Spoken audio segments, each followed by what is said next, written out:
1997 ಅಷ್ಟು ವರ್ಷಗಳ ಹಿಂದೆ ಕ್ರಿಸ್ತರನ್ನು ಅಂಗೀಕರಿಸಿ ಒಪ್ಪಿಕೊಂಡು ಕುಟುಂಬ ಸಮೇತವಾಗಿ ದೇವರನ್ನ ಅಂಗೀಕರಿಸಿ ಕುಟುಂಬ ಸಮೇತವಾಗಿ ಕುಟುಂಬದಲ್ಲಿ ಒಬ್ಬರು ಕೂಡ ಆ ಕಡೆ ಈ ಕಡೆ ಎರಡು ದೋಣಿಯಲ್ಲಿಲ್ಲ, ಒಂದೇ ದೋಣಿಯಲ್ಲಿ ಎಲ್ಲರೂ ಧುಮುಕಿದ್ರೆ ಒಂದೇ ಕಡೆ ಧುಮುಕೋ ರೀತಿಯಲ್ಲಿ ಕ್ರಿಸ್ತನ ದೋಣಿಯಲ್ಲಿ ಎಲ್ಲರೂ ಪ್ರಯಾಣ ಮಾಡ್ತಾ ಇದ್ದಾರೆ. ಹಲ್ಲೆಲೂಯಾ. ಹೀಗಾಗಿ ರೋಮದಲ್ಲಿ ಹೀಗೆ 10:13 ಬರೆಯಲ್ಪಟ್ಟಿದೆ, ಕರ್ತನ ಹೆಸರನ್ನು ಕರೆಯುವವರೆಲ್ಲ ರಕ್ಷಿಸಲ್ಪಡುವುದು. ಈ ಲೋಕವನ್ನು ಬಿಟ್ಟು ರಕ್ಷಿಸಲ್ಪಡುವುದಂದ್ರೆ ನಾವು ಕರ್ತನ ಕೈಯಲ್ಲಿದ್ದೀವಿ. ಭೂಲೋಕದಲ್ಲಿರುವಾಗಲೂ ಕೂಡ ನಾವು ಇವಷ್ಟು ಕಾಲ ರಕ್ಷಿಸುವುದಕ್ಕೆ ಆತನ ರಕ್ಷೆಗಳು ಮತ್ತು ದೇವರ ವಾಕ್ಯದಂತೆ ನಾವೊಂದು ದಿನ ಎಬ್ಬಿಸಲ್ಪಡುತ್ತೇವೆ. ಯಾರು ಭೂಲೋಕದಲ್ಲಿ ಶಾಶ್ವತ ಇಲ್ಲ, ಆದರೆ ಯೇಸು ಸ್ವಾಮಿ ದೇವರ ವಾಕ್ಯ ಹೇಳುತ್ತದೆ, ನನ್ನನ್ನು ನಂಬುವನು ಸತ್ತರು ಬದುಕ್ತಾನೆ.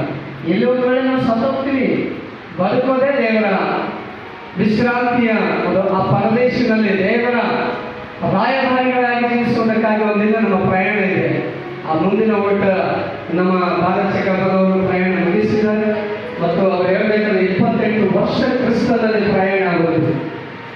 6 ವರ್ಷದ ಒಂದು ಸೇವೆಯ ಪ್ರಯಾಸ, ಸೇವೆಯ ಒಂದು ಮಾಡಬೇಕು, ಕರ್ತನ ಸೇವೆ ಇಷ್ಟಾದರೂ ಮಾಡಬೇಕೆಂಬುದಾಗಿ ಅವರು ಬಂದಂಥ ಒಂದು ಓಟ, ಅವರು ನಿಂತಂಥ ಒಂದು ಸ್ಥಿರಚಿತ್ತ. ಒಂದು ಕಡೆ ಎಷ್ಟೇ ಸಮಸ್ಯೆಗಳಿದ್ರು, ಮನೆ ಸರಿಯಾಗಿದ್ದರು, ಗುಡಿಸಲಲ್ಲಿ ಇದ್ದುಕೊಂಡು ಒಂದು ವ್ಯಾಪಾರ ಮಾಡಿ ಮತ್ತೊಬ್ಬರನ್ನ ಕೂಡ ನನ್ನ ಜೊತೆಯಲ್ಲಿ ದೇವರ ರಾಜ್ಯಕ್ಕೆ ಸಿದ್ಧ ಮಾಡಬೇಕೆಂಬುದಾಗಿ ಅವರು ಪ್ರಾಣ ಇರುವಷ್ಟು ದಿನ ಸೇವೆ, ಈ ಸೇವೆ ಪ್ರಯಾಣವನ್ನು ಮುಗಿಸಿದ್ದಾರೆ. ಹಲ್ಲೆಲೂಯಾ. ದೇವರ ವಾಕ್ಯ ಬೆಳಗ್ಗೆ ಬಂದರೂ ಒಂದೇ ಕೂಲಿ, ಮಧ್ಯಾಹ್ನಕ್ಕೆ ಒಂದೇ ಕೂಲಿ, 3 ಗಂಟೆಗೆ ಒಂದೇ ಕೂಲಿ, 5 ಗಂಟೆಗೆ ಒಂದೇ ಕೂಲಿ, 6 ಗಂಟೆಗೆ ಬರೋವರೆಗೂ ಒಂದೇ ಕೂಲಿ. ಆ ಕೂಲಿ ಕ್ರಿಸ್ತನ ಕೈಯಲ್ಲಿದೆ. ದೇವರಿಗೆ ಸ್ತೋತ್ರ. ಅದೇ ರೀತಿಯಾಗಿ ಆತನ ಒಳ್ಳೆಯ ವಿಶ್ವಾಸ, ದೇವರ ಮಕ್ಕಳಿಗೆ ಆತ ಜಗಳಂತ ಮಾತಾಡುವ ಮನುಷ್ಯ.